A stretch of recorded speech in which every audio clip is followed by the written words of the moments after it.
মেহুল একটি গন্ডার পেছনে এসে জঙ্গলে ট্রেকিং করেছিলেন। মেহুল গন্ডার থেকে পালাতে শুরু করলেন।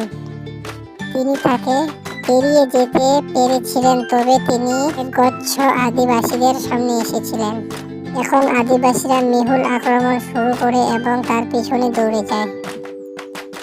তিনি আবার দৌড়ে গেলেন এবং একটি গুহায় এসে গেলেন। গুহার ভেতরে গিয়ে মেহুল 3টি দরজা পেয়েছিলেন। প্রথম দরজার ভেতরে বিষাক্ত সাপ ছিল। দ্বিতীয় দরজায় লোকটি বাঘ খাচ্ছিল। তৃতীয় দরজাটি হাজার হাজার আয়না সহ একটি বন্ধ ঘর। লোকেরা কেবল প্রতিচ্ছবি দেখে পাগল হয়ে যেতে পরিচিত।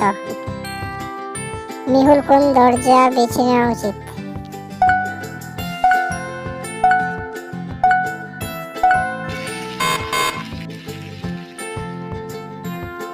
মেহুল দ্বিতীয় দরজাটি খুলবে, চোখ বন্ধ করবে এবং তৃতীয় দরজার ভিতরে দৌড়াবে। যখন আদিবাসীরা গুহার ভেতরে আসবে তখন লোক ইটার বাঘ তাদের পরে দৌড়াবে। মেহুল এখন সহজেই দ্বিতীয় দরজা থেকে সরে যেতে পারে। মেহুল একটি ঘরে আটকে ছিল। ঘরে 3টি দরজা ছিল। প্রথম দরজা খুব গরম ছিল। দরজাটি স্পর্শ করে এমন কিছু অবিলম্বে জ্বলেছে। দ্বিতীয় দরজা, এটিতে অ্যাসিড ছিল। এটি যে কোনো কিছু গলে ফেলবে যা এটি স্পর্শ করে। তৃতীয় দরজাটিতে উচ্চ ভোল্টেজের প্রবাহ প্রবাহিত ছিল, যা ঘটনাস্থলে যে কাউকে হত্যা করতে পারে।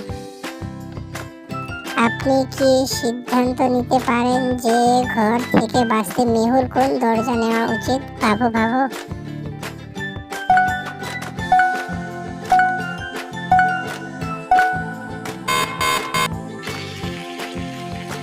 যেতে শুয়ে আছে কাঠের লাঠি।